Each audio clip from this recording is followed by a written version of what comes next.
My message is simple, and the question is to those Democrats running for the state legislature. Are you willing to do any reforms to make this state more affordable? Every single Democratic legislator must answer that question. Are you ready to answer the question, are you willing to continue with reforms? My guess is you won't get any answers because the policies set forth by their candidate, Phil Murphy, is to increase taxes. He won't answer the questions relating to reforms. So I think it's only fair that the media and people in districts, constituents, ask their candidates, are you willing to make those hard choices? The answer to that question is going to be either no response or they'll say no.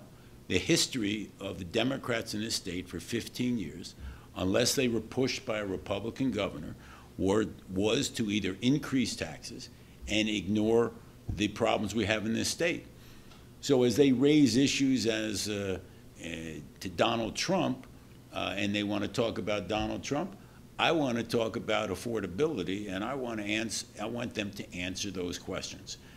Also, I think it's incumbent upon people in the media and constituents to ask the other question.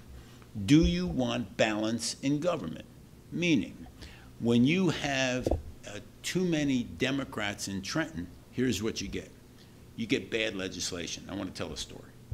So I was sitting on Law and Public Safety Committee one time, and there was a bill that I think everyone on the committee agreed was a bad bill. So there wasn't much discussion. I turned to a Democrat and I said, why are you voting for this bill? He said, well, it's such and such. This person sponsored the bill. So I'm afraid that if you don't understand the concept of balance in government and you continue to put only Democrats in the state legislature, when I say only Democrats, continue to give them the majority for 15 years, and you empower them to believe that they cannot lose an election, they will continue to do bad stuff. When I say bad stuff, stuff that hurts the economic vitality of the state.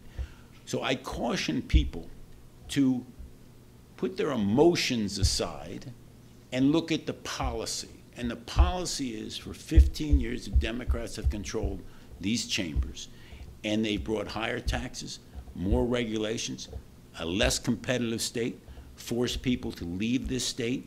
So I understand that some people vote with their emotions, but clearly we need to make sure that these Democrats running for office, are they with Phil Murphy and $1.3 billion in new taxes, or are they with the voters and the constituents of this state?